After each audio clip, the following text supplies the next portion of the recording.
Hello दोस्तों, welcome to Deepak केंतुरा education. तो दोस्तों, रिसेंटली इंडिया की जो रामसर साइट्स हैं उसमें दो और रामसर साइट्स जुड़ चुकी हैं। ठीक है, जो हाल ही में जो वर्ल्ड वेटलैंड्स डे के तौर पर इनको इसमें दर्जा प्राप्त हुआ है। ठीक है, तो अब आज हम इसी के बारे में जानने वाले हैं कौन कौन सी हैं वो दो। तो यहाँ पर आप देख पाओगे, एक है पटना बर्ड सेंचुरी जो कि उत्तर प्रदेश में है, और दूसरी है छारीदंड वेटलैंड जो कि गुजरात में है। तो ये दो जो रामसर साइट्स हैं ये इंडिया की नई रामसर साइट्स हैं। ठीक है, इनको रामसर कन्वेंशन में इनको दर्जा प्राप्त हुआ है आजकल। तो जानेंगे इनके बारे में बिल्कुल डिटेल में। ठीक है, ये कहाँ पर लोकेटेड है, इनके बारे में कौन कौन से जीव जंतु यहाँ पर पाए जाते हैं, और जो सबसे इम्पोर्टेंट जो कि रामसर वेटलैंड्स क्या होती हैं। ठीक है, तो इसके बारे में भी जानेंगे। तो चलिए जानते हैं। तो सबसे पहले बात करते हैं रामसर कन्वेंशन की। रामसर कन्वेंशन क्या होता है?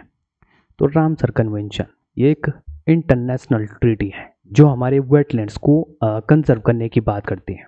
ठीक है, और इसमें बहुत सारे देश इसका हिस्सा है, इसके मेंबर्स हैं। ठीक है, और ये जो ट्रीटी है ये मतलब कि इससे जो हमारे वेटलैंड्स हैं उनका कंजर्वेशन और उनका किस प्रकार से हम यूज़ करें, ठीक है, ताकि उनको बचाए रख सकें।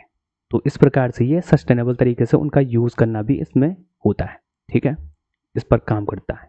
और ये जो रामसर कन्वेंशन है ये इसकी शुरुआत हुई थी 1971 में ईरान में। ईरान में एक जगह है रामसर, तो वहीं से इसका नाम पड़ा था रामसर कन्वेंशन। ठीक है, तो ये है जो हमारे वेटलैंड्स को कंजर्व करने की बात करता है, उनको बचाने की बात करता है। तो ये है। अब देखते हैं जो इंडिया है, तो इसका मेंबर बना इंडिया 1 फरवरी 1982 1982 में इसका मेंबर बना। ठीक है, इंडिया की बात करें तो। और जो ये वेटलैंड्स हैं रामसर साइट्स ये ग्लोबली रिकॉग्नाइज होती हैं, इनको पहचान मिलती है। ठीक है, इनकी बायोडाइवर्सिटी के लिए, इकोलॉजिकल सर्विसेज के लिए और क्लाइमेट रेगुलेशन के लिए। ठीक है, तो इसमें ये काम करता है। जितने भी हमारे वेटलैंड्स होते हैं पूरी दुनिया में, ठीक है, तो उनको ये एक ग्लोबल एक विश्व मतलब कि विश्व में एक पहचान देने का काम करता है इन साइट्स को, रामसर साइट्स को। ठीक है, ताकि दुनिया में जितने भी जो वेटलैंड्स हैं जो खतरे में हैं तो उनको उनकी रक्षा की जा सके। तो इसीलिए ये बनाया गया था। अब देखते हैं इंडिया में जो रिसेंटली दो रामसर साइट्स जिनको दर्जा दिया गया है वो कौन कौन सी हैं, इनके बारे में जानते हैं। तो जैसे कि हमने पहले भी कहा, एक है पटना बर्ड सेंचुरी जो कि उत्तर प्रदेश में लोकेटेड है। ठीक है, लोकेशन इसका बहुत ही इंपॉर्टेंट होता है क्योंकि सबसे पहले एग्जाम में लोकेशन ही पूछ लिया जाता है। तो ये हैं उत्तर प्रदेश के जो एटा डिस्ट्रिक्ट है वहाँ पर ये लोकेटेड है। ठीक है, और इसको रिसेंटली रामसर वेटलैंड के लिस्ट में शामिल किया गया है। ठीक है, रामसर कन्वेंशन के तहत। और ये एक, अगर इसकी बात करें पटना बर्ड सेंचुरी जो कि उत्तर प्रदेश में है, तो ये एक सीजनल वेटलैंड है। ठीक है, यहाँ पर बहुत सारी जो माइग्रेटरी बर्ड्स और यहाँ पर जो इसी हैबिटेट में रहने वाली जो वाटर बर्ड्स होती हैं तो उनको एक आवाज़ देने का काम करता है, उनके लिए बहुत ज़्यादा इम्पोर्टेंट है। ठीक है, और ये जो पटना बर्ड सेंचुरी है इसके आसपास फ्रेश वाटर मार्शेस, ग्रासलैंड यानी घास के मैदान, और कुछ वुडलैंड्स यानी कि फॉरेस्ट भी इसके आसपास मौजूद है। ठीक है, जो कि सपोर्ट करते हैं रिच बायोडाइवर्सिटी को। ठीक है, तो यहाँ पर जो बायोडाइवर्सिटी है वो भी काफ़ी ज़्यादा यहाँ पर रिच है। ठीक है, और यहाँ पर इस प्रकार के जो वाइल्ड लाइफ है, ठीक है, ये पाए जाते हैं। अब दोस्तों बात करते हैं दूसरे वाइल्ड लाइफ दूसरे वेटलैंड की। तो वो है गुजरात में जिसका नाम है छारीदंड वेटलैंड। ठीक है, और ये इसकी लोकेशन की बात करें तो ये गुजरात के कच्छ डिस्ट्रिक्ट में मौजूद है।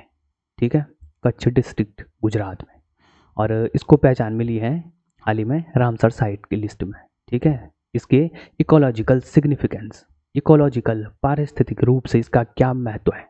ठीक है, specially as a seasonal saline wetland. जो ये वेटलैंड है ये एक प्रकार से लवणीय यहाँ पर आपको वाटर देखने को मिलेगा। ठीक है, सेलाइन वाटर। ठीक है, जो कि स्पेशली मानसून आने पर, जब मानसून आता है तो तब ये इसमें काफ़ी ज़्यादा पानी भर जाता है। ठीक है, तो ये इस प्रकार से काम करता है।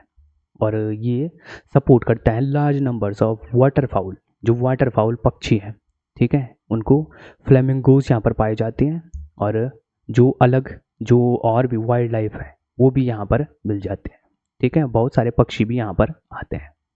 और कुछ डेजर्ट यानी कि रेगिस्तान वाली कुछ स्पीसीज भी यहाँ पर आपको देखने को मिल जाती हैं इस वेटलैंड में, ठीक है, गुजरात में, ठीक है, waterfall, flamingos and other wild life, ये सब यहाँ पर पाए जाते हैं।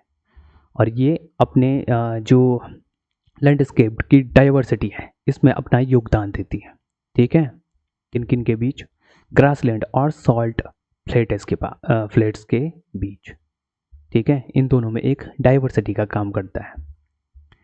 तो जैसे कि हमने पहले कहा कि ये जो वेटलैंड्स हैं टोटल इंडिया में अब 98 हो चुकी हैं, इससे पहले थे 96, ठीक है, 2 इसमें और ऐड हो चुकी है जिनके बारे में हमने अभी बताया।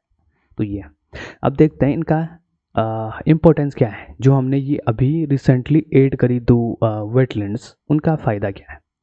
तो ये एक तरीके से वेटलैंड कंजर्वेशन जो कमिटमेंट्स हैं हमारे इंडिया के, तो उनको इन्हेंस करने का काम करेगा, ठीक है, जो हमने कमिटमेंट्स किए हुए हैं दुनिया से, ठीक है, इनकी रक्षा करने का काम करेगा वेटलैंड्स की, ठीक है। और जो यहाँ पर पक्षी जो भी पाए जा रहे हैं वाइल्ड लाइफ, तो उनको भी प्रोटेक्शन देने का काम करेगा। और जो माइग्रेटरी बर्ड्स हैं, जो प्रवासी पक्षी होते हैं, तो उनके लिए एक हैबिटेट का काम करेगा, उनके हैबिटेट को प्रोटेक्ट रखने का काम करेगा, बचाए रखने का काम करेगा। तो ये है। और इकोसिस्टम सर्विसेज जैसे कि फ्लड कंट्रोल है, जो बाढ़ होती है तो उसको भी ये कंट्रोल करता है, ठीक है, वेटलैंड बाढ़ को कंट्रोल करता है। उसके बाद वाटर प्योरिफिकेशन यानी कि वाटर पानी को शुद्ध करने का भी काम करता है। और लाइवलीहुड, यहाँ पर जो रहने वाली कम्युनिटीज़ हैं इसके आसपास, वेटलैंड के आसपास, तो उनके लिए एक लाइवलीहुड का भी काम करता है, उनके लिए रोजगार का भी काम करता है ये वेटलैंड। तो ये सब इनके वो हो जाते हैं, सिग्निफिकेंस हो जाते हैं, इनके फ़ायदे। तो ये है।